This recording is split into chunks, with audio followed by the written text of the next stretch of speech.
Well, I'm back on the Tarbus, and the first thing I noticed is that I had left my compressor on. It was, it only cuts on as it needs pressure, but I was like, great, it's been doing that for 10 days. Well, we know it's durable. Welcome to Max's Models. I'm Max. Hey, Glue Troopers, Max and Max's Models here, and it's warming up in the Tarbus quick. I turned the AC off so I could record real fast, and it is warming up quick. So, this will be a short one. Back home, I did get out here to get a little work done. I got the magnets up on the door, so I now have my world travel spread across my door in refrigerator magnets. And I also, when I came home with all those new shot glasses, we decided with that cool rocket uh, shake drink cocktail mixer that had to go in my office. So that meant rearranging the whole shelf. So a bunch of that, and because that's what you do. So I got my shot glasses and my aviation-oriented wines and everything all on display. And so a lot of stuff. Obviously, it's our first day back. So we just had obviously a lot going on, including readjusting the heat and working on that 12 pounds I put on. Didn't waste my money at the buffet. Ha ha ha. Because remember, the ship doesn't have a buffet. It's not seaworthy. So I got out here a little bit of work. I started working on the B-25. I did one of the first waist gun. You have to actually build the 50 caliber machine gun, and you put it on its frame, put the sight on it, the spade grips on back. But the barrels are separate, which is great. That means you should be able to mask everything off, paint it, put the barrels on last. That's a nice feature.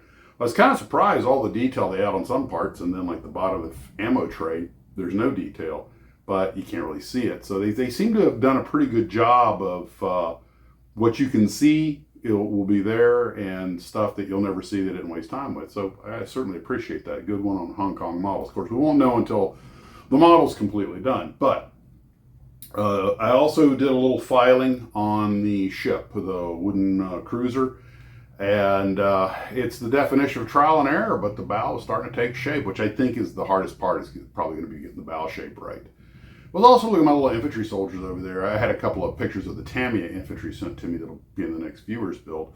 And I think I'm going to take those guys and kind of try to but I did really super slapdash paint jobs on them. Obviously, some of them haven't even been painted. I think I'm actually going to, at some point, make a side project of actually kind of detailing those guys and see what we really can do with some of those old Monogram and Revell infantry figures. I think there's some potential there for something pretty cool. And of course, that means fixing a lot of rifle barrels and creating a scenario where they can all work together. So there will be some kind of mid 1960s training scenario or something where you got National Guard and regular Army working together, or it'll just involve Godzilla. I mean, that was the 60s, right? Right? Okay. So anyway, so got some work done on the cruiser, got some work done on the B-25. About to head back in. I'm going to go visit some family this evening, and got my refrigerator magnets up, got the office rearranged, and I got started on the Formula One and IndyCar group build, which hopefully will go up in a few days. Last night's live stream got taken down by YouTube because of some of the music. They're getting really aggressive with the copyright thing. Well, they didn't take it down; they blocked it. So I hit the button just to edit out those sections because it was just the intro and the outro. So they did that, and it should be up now. If anybody didn't see it, want to go back and see it. But looks like the good old days of, even when you don't monetize them, of using popular music is probably coming to an end. So it'll be more of that AI stuff. Sorry guys, it's the world we live in. And but I also got working on a few other computer projects. One of the Glue Troopers, since my last Army missile video went up about the history of Army missiles, I've gotten contacted by a couple of people that had some sort of history with them. And one of them told me about a 1985 explosion of one that was an accidental of a Pershing. So I looked that up, plenty of information online. I'll probably put a video about that together. It was the engine exploded, but also a couple of Glue Troopers that have transported or worked with in the past will probably have them on some live streams or do some Zoom interviews in the future. I got to try and get it with Sparky over at Sparky's Model Car Salvage. I'd like to get him on. There's a lot of people I want to have on that showed some interest in coming on the live stream or having an interview with them. And you guys probably know Sparky if you know model cars. And Steve, was it Steve or friend? No, Steve keeps trying to buy stuff from him. It's already gone. And Fran was able to get some purchases from him. Apparently he makes some really, really decent deals. And in a final closing thing, I had mentioned the Jupiter missiles. Couldn't find model Jupiter missile. And I was corrected on that.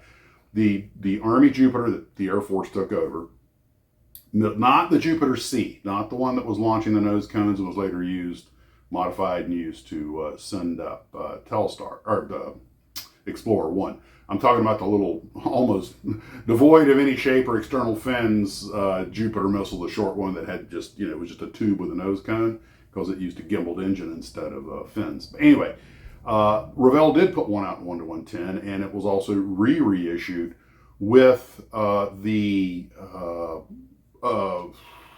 want to say it was the Thor, probably a Thor Able. But anyway, point being, I was like, oh, well, if they reissued it, they shouldn't be too expensive. And I wasn't surprised that an original one they wanted $300 for, or something like that. And it was the box and everything was being in good shape, although it had been started. And I was like, if I bought a kit like that, I'd never build it. So I'd like to get a repop so I could build it. And sure enough, the cheapest I found a repop for was $89.99. So $90 was the baseline, even on the old reissues. And some people wanting over $200 for the reissue. I'm like, okay, dude, that just ain't right. But that's my humble opinion. Thing is worth what you can get for it, right? So anyway, that's today. I'm about to melt in here, so I'm going to take off. You guys take care of yourselves. And as always, model on. Sound production, take one.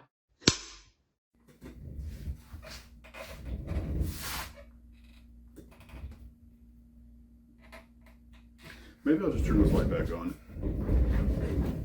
Rolling. Sound production, take two. Light behind. You know what? Not if I block it with my head. Okay. Nope. Action! Just with it. Action!